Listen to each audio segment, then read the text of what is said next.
जय माता दी हुकुम। जय श्री राम।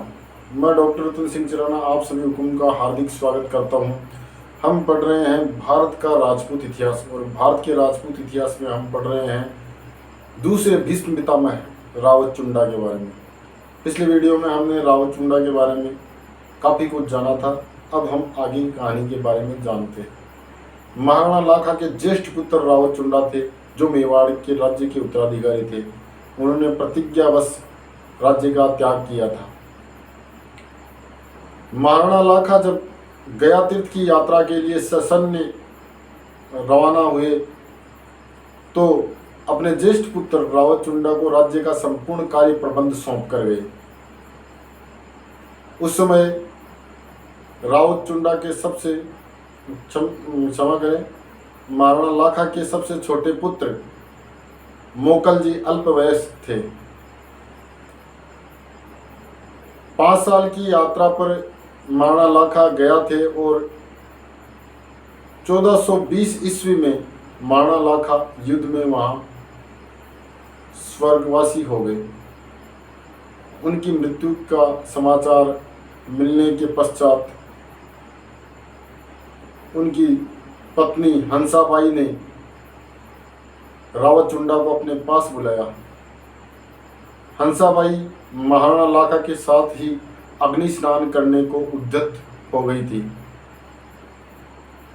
तो हंसाबाई ने अग्नि स्नान करने से पूर्व रावत चुंडा से पूछा कि ज्येष्ठ पुत्र, आप हमें ये बताओ कि मेरे पुत्र मोकल के लिए आपने कौन सा परगना निश्चित किया है।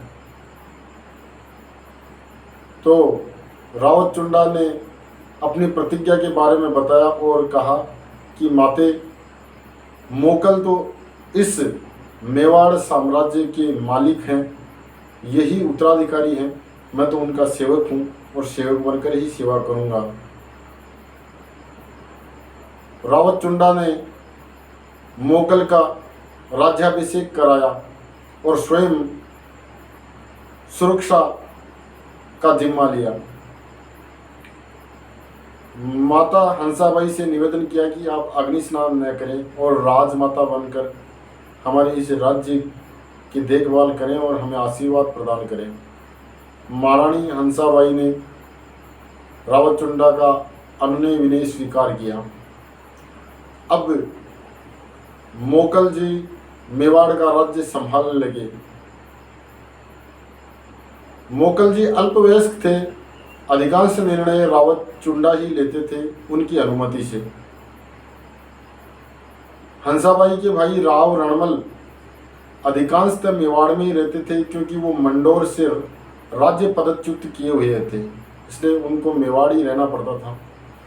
तो धीरे धीरे उन्होंने अपनी बहन हंसाबाई के कान भरने शुरू कर दिए कि रावत चुंडा मेवाड़ की राज्य गद्दी को हथियाना चाहते हैं, इसलिए वो निष्ठा से कार्य कर रहे हैं ताकि आपको किसी प्रकार की शंका ना हो। वे महाराणा मोकल की हत्या करना चाहते हैं, इसलिए आप रावत चुंडा को यहाँ से बाहर निकाल दीजिए। धीरे धीरे हंसाबाई के मन में भी ये बात शंका कर गई और एक दिन हंसाबाई ने रावत चुंडा को अपने पास बुलाया और कहा, पुत्र, या तो तुम मेवाड़ छोड़ दो या फिर मैं मेरे पुत्र को लेकर कहीं भी इस दुनिया में चली जाऊंगी। इस बात से रावत चुंडा को बहुत ही बड़ी ठेस लगी, लेकिन उन्हें अपनी प्रतिज्ञा याद थी, इसलिए उन्होंने कहा कि माता, आप यहीं रहिए, मैं ही चला जाता हूँ। रावत चुंडा अपने भाई अज्जा को साथ लेकर मेवाड़ राज्य छोड़कर चले गए और सुरक्षा की संपूर्ण जिम्मेदारी अपने भाई राघव देव को सौंप दी। रावत चुंडा मुंडा के सुल्तान हुसैन शाह के पास गए।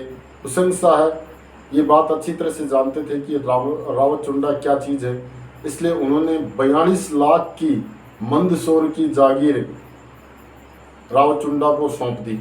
अब रावत चुंडा मंदसौर का राज्य करने लगे और इधर रणमल जी अपना प्रभाव पूरी तरह से मेवाड़ राज्य में बढ़ाने लगे। इस प्रकार मेवाड़ राज्य में राठौड़ों का प्रभाव होने लगा और मोकल जी अल्पवयस्क थे, इसलिए वे इस राज्य प्रशासन में ज़्यादा ध्यान नहीं दे पाते थे। आगे की कहानी हम अगले वीडियो में जानेंगे। जय भारत, जय हिंद।